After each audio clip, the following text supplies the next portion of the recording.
నమస్తే, welcome to our channel. నేను మిసిరి. YCP ఎన్ని స్థానాలలో గెలుస్తుంది అని చెప్పేసి వాలంటీర్లు అయితే ఒక సర్వే జరిపించారని తెలుస్తుంది. అయితే ఆ సర్వే మాత్రం దొంగ సర్వే అని చెప్పేసి సజ్జల వార్నింగ్ ఇస్తున్నట్టు కూడా తెలుస్తుంది. ఈ అంశాన్ని మనకి వివరించడానికి మనతో పాటు ఉన్నారు ప్రముఖ సీనియర్ జర్నలిస్ట్ డివిఎస్ గారు. నమస్కారం సార్. నమస్తే సార్, వాలంటీర్లు వైసీపీ ఎన్ని స్థానాలలో గెలుస్తుంది అని చెప్పేసి అయితే ఒక సర్వే చేశారని చెప్పి తెలుస్తుంది. కాకపోతే ఆ సర్వే దొంగ సర్వే అని చెప్పి సజ్జల రామకృష్ణ గారు అయితే వార్నింగ్ ఇచ్చినట్టు తెలుస్తుంది. సో నేను అసలు ఎట్లా చూడాలి సార్? ఎన్ని సీట్లు వస్తాయని ఇచ్చారు అంటే 150 స్థానాలలో గెలిచే అవకాశం ఉందని చెప్పేసి వాలంటీర్లు చెప్తున్నారు. సర్వే ఆల్రెడీ ఇప్పుడు 151 ఉన్నాయి, ఒకటి పోద్ది, 150 గెలుస్తున్నామని వాలంటీర్లు ఒక సర్వే చేసుకొస్తే దొంగ వాలంటీర్లు దొంగ సర్వే అని చెప్పి సజ్జల ఫైర్ అయ్యాడా, సీరియస్ అయ్యాడా, దొంగోళ్ళారా ఏంట్రా ఈ దొంగ సర్వేలు చేసుకొచ్చారని. అంటే ఒకవైపు ఈ రోజే 2 సర్వేలు వచ్చాయి. అవును సార్. ఏది ABP C voter survey, news 18 network survey. ఈ 2 సర్వేలు కూడా తెలుగుదేశం, జనసేన, బీజేపీ ప్రభంజనం అని వచ్చాయి. ఇప్పుడు ఏబిపి సి ఓటర్ సర్వే ఏం చెప్పింది, దగ్గర దగ్గర 20 సీట్లు అలయన్స్కి వస్తే 5 సీట్లు వైసీపీకి వస్తాయని చెప్పింది. ఒక 3% ఏమో ఓట్ డిఫరెన్స్ చూపించాయి. ఎవరికి, ఇటు అలయన్స్కిను ఇటు వైసీపీకి మధ్య ఓట్ల తేడా 3% అన్నాయి. ఇండియా కూటమికి ఏదో 3% వస్తాయన్నారు షర్మిల కాంగ్రెస్ పార్టీ, వీటన్నిటికి కూడా. అట్లాగే ఆ న్యూస్ 18 నెట్వర్క్ వాళ్ళ సర్వే ఏం చెప్పింది, అది ఓట్ పర్సంటేజ్ చాలా ఎక్కువ ఉంది. దీనిలో 3% చెప్తే అది 7% ఓట్ డిఫరెన్స్ చూపించింది, కానీ సీట్లు తగ్గించింది. అలయన్స్కి 18 సీట్లు వస్తాయి, జగన్మోహన్ రెడ్డి వైసీపీకి 7 సీట్లు వస్తాయని చెప్పింది. ఓట్ల తేడా మాత్రం 7% చూపించాయి. వాస్తవంగా చూస్తే ఓట్ డిఫరెన్స్ రేపు కూడా 10% ఉంటుంది. ఆంధ్రప్రదేశ్లో రాబోయే ఎన్నికల ఫలితాలు కూడా మనం అనుకున్నాం గతంలో, ఏంటి జస్ట్ రివర్స్ అవుతుంది. అవును సార్.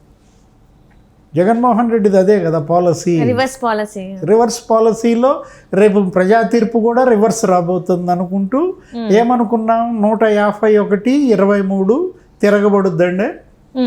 23 జగన్మోహన్ రెడ్డికి వస్తాయి ఈసారి, 151 సీట్లు ఎవరికి వస్తాయి, తెలుగుదేశం, జనసేనకు వస్తాయి. అదే అన్నమాట వాలంటీర్లు నువ్వు చెప్పిన సర్వే ఇది. కాకపోతే వాళ్ళు రివర్స్గా చెప్పారు. 150 వైసీపీకి వస్తుందని చెప్పారు.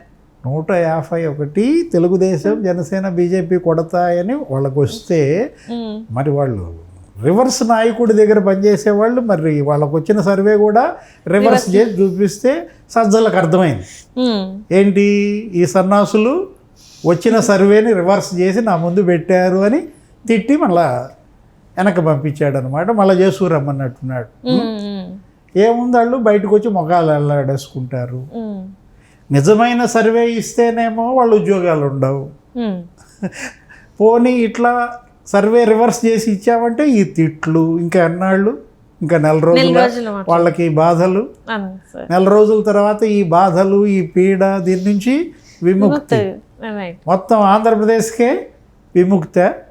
అదేగా పవన్ కళ్యాణ్ ఉంది, వైసీపీ విముక్త ఆంధ్రప్రదేశ్ స్లోగన్ ఏంటి వాళ్ళు తీసుకున్నది ఇప్పుడు కాదు, సంవత్సరం 2 ఏళ్ల నుంచి అదే చెప్తున్నాడు పవన్ కళ్యాణ్. వైసీపీ విముక్త ఆంధ్రప్రదేశ్, ఆ ఇప్పటంలో ఇళ్ళు కూల్చేసిన దగ్గర నుంచి అన్నమాట. సర్వేలన్నీ కూడా నేను నమ్మను. వాస్తవంగా సర్వే అనేది ఏంటంటే ఈ జాతకాల టైపే అన్నమాట. జాతకాలు చెప్పేవాళ్ళు ఎట్లాగో, ఈ వాస్తు సిద్ధాంతులు ఎట్లాగో, ఈ ఎన్నికలు వచ్చేసరికి వీళ్ళు బిగిన్ అవుతారు, ఈ సెఫాలజిస్టులంతా కూడా. ఇక వీళ్ళకి పండగే పండగ. ఈ 30 రోజులు నీకు రోజుకు 3 సర్వేలు వస్తాయంటావా? నిజమైన ప్రజా నాడిని ఎవరు పట్టుకోలేరు, దేవుడు కూడా పట్టుకోలేడు. That is the pulse of people. ఏది ప్రజల నాడి ఏ డాక్టర్కి దొరకదు అనమాట. ప్రజల నాడి రాజకీయ పార్టీ నాయకులకి ఏం దొరుకుద్ది, సెఫాలజిస్టులకి ఏం దొరుకుద్ది, దేవుడికే దొరకదంటున్నా కదా. నీ దగ్గర మైక్ పెడతా, ఎవరికి ఓటేస్తా సిరి అంటే చెప్తావా? చెప్పకపోగా నీలో శాడిస్ట్ బయటకు వస్తాడు. నువ్వు చంద్రబాబు కొట్టేయాలనుకున్నా నాకేమని చెబుతావు, జగన్కి వేస్తా అంటావు. అంటే నన్ను ఎర్రిపప్పని చేస్తావు. మళ్ళీ ఎర్రిపప్పలు అంటే నీకు ఎవరో గుర్తొస్తారు, కారుమూరి నాగేశ్వరరావు.